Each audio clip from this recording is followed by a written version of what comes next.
My daughter told me she would do anything for me, but I don't recall asking her to murder her mother. I never wanted to be a father. When I was younger, I was a stupid kid with big dreams. I got my friends Anna, Kevin, and Dylan together, and from sundown until curfew, we'd be out in the woods shooting our own homemade horror flick. We had no idea what we were doing, but I loved it. I promised myself that, as soon as I'd saved up enough from my crappy gas station job, I was going to catch a bus out to LA and become a filmmaker. And then Anna got pregnant. Anna was Catholic, and she refused to even consider getting an abortion. She told me she was going to raise the baby and that I could stick around if I wanted, or not. I thought long and hard about leaving, but I remembered how hard it was on my mom and me when my dad took off, and I swore I'd never do that to anyone. No, I wasn't going to be like my dad. I was going to take care of my responsibilities like a real man. So I stayed. Just for a little while, I told myself. Just until we could save enough to make the move. I already had $200 in my account, just needed a little more. Anna said she would go with me wherever I needed to be, even though I knew she didn't hate the town like I did. She thought it was peaceful and sweet, and she disliked the speed and noise of big cities. Whatever, I thought. She'd like it enough once we got there. The plan was still the same. It would just take a little longer was all. I was still going to get out. I had to. Everyone had told me that my life would change when the baby came, that I was going to feel this surge of love and joy just looking at her. But when I saw that squirming little creature, gray and gooey and covered in blood, screaming like a murder victim, all I wanted to do was get away.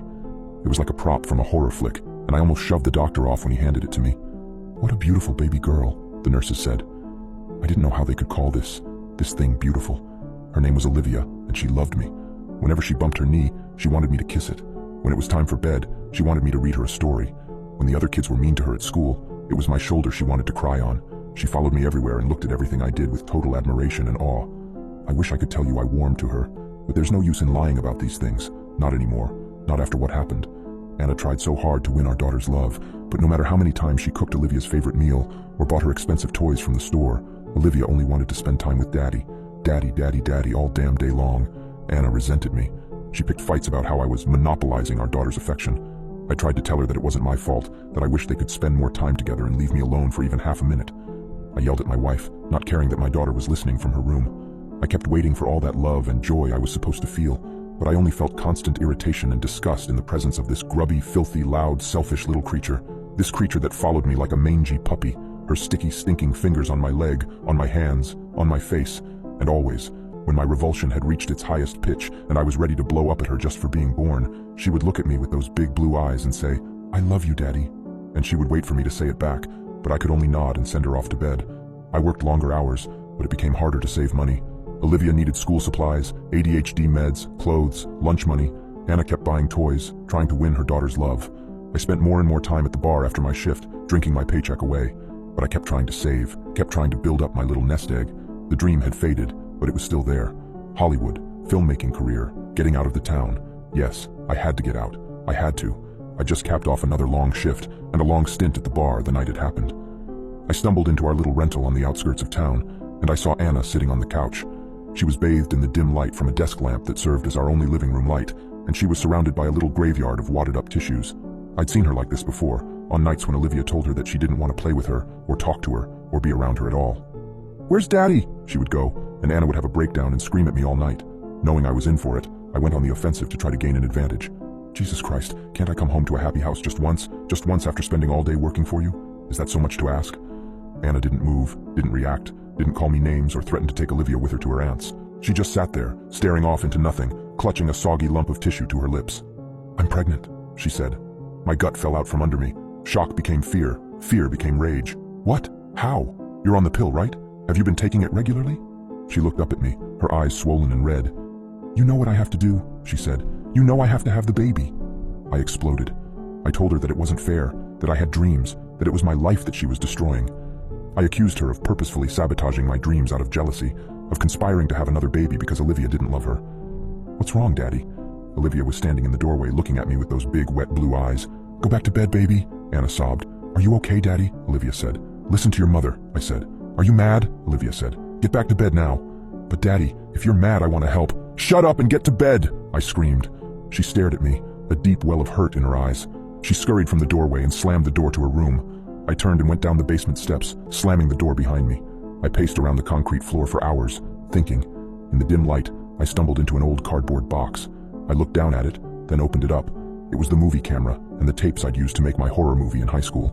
I dusted one off and went to the little TV cart in the corner with the old VHS machine connected to it. I plugged them in, then slid the tape into the machine, listening to the ancient gears whine and spool inside. I watched the movie, tearing up as I looked at myself in my stupid, stupid youth. "Why are you sad, Daddy?" I turned. Olivia was standing behind me, her big, sad eyes watching me cry. I tried to wipe my face clean, feeling my skin flush with shame. "I thought I told you to go to bed," I said. She looked up to the dusty TV screen. "What's that?" she said. I followed her eyes. It was the climactic moment, when my character, who was secretly the killer all along, murders Anna's character. I was straddling her and driving a fake plastic knife into her gut, while she screamed and choked on barbecue sauce. "That's my movie," I said. Her eyes opened wide in admiration. "You made a movie?" "Yes," I said, too exhausted to even yell at her anymore. "That's me and your mom. That's what we looked like when we were young." 16-year-old Anna screamed while we watched, her screams conspicuously changing pitch every time the shot switched to a different angle. "You make movies?" Olivia said. "I used to," I said. "I haven't made any in a long time." "Why not?" "Because I'm a daddy now," I said. I looked at her, trying to convey all the bitterness and despair I felt. "Because being a daddy takes up all my money, time, and energy. You need money, time, and energy to make movies, and I don't have much after taking care of you guys. And pretty soon you're going to get a new little brother or sister, and whatever money, time, and energy I have left will be gone for good, and there will be none left to make movies." Olivia broke my train of thought. "I love you." She put her grubby hand on my shoulder. "I know," I said, shrugging it off. "Do you love me?" I looked up at where she stood, this sad, vulnerable child desperate for her father's love.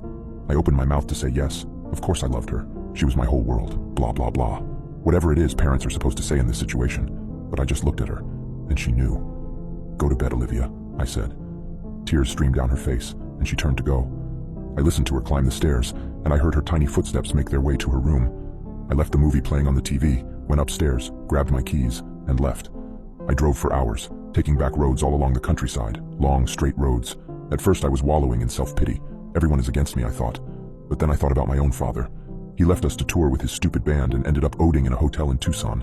I thought about how sad it was, how selfish that he had abandoned his real responsibilities to chase some stupid, childish dream, how he had been punished for it in the end. I drove and thought, and I realized I was doing the same thing, and I had to stop. I parked in my driveway just as the dawn was breaking in the east, and I sat there. I knew that if I went back into that house, it would mean the end of my fantasy of leaving town and becoming a filmmaker, and the acceptance of my reality as a father and a husband. I knew that if I went back in there, I would have to rededicate myself to being the best man I could be for my family. A real partner for Anna, a real role model for Olivia and our new child, that I would have to work hard to mend bridges and build new ones. I got out of my car and entered the house. I had a strange feeling of relief, not being burdened by that old dream anymore, not having to worry about making a life that wasn't realistic. For the first time in years, I didn't feel like a failure. I entered the house with a new sense of purpose, of gratitude, of peace. Finally, after all this time, I felt the love for my family that I was supposed to feel. "Anna," I said, "we have to talk. I'm sorry for—" I turned the corner into the kitchen. Anna was sprawled out on the floor, her skin gray, her face slack, her eyes rolled up in her skull. She was laying in a dark pool of spattered blood, a huge crimson stain oozing slowly across the linoleum, glinting in the bright morning light. Olivia sat straddled across her chest, a kitchen knife held in her tiny hands, her shaking arms driving the blade again and again into Anna's lifeless gut. Olivia, who wanted to help her daddy. Olivia, who wanted her daddy to have all the money, time, and energy in the world. Olivia, who would do anything to make her daddy's dreams come true. Olivia stared up at me in the soft golden light. "Do you love me now, Daddy?" she said, as cold blood streaked down her cheeks like tears. "Do you love me now?"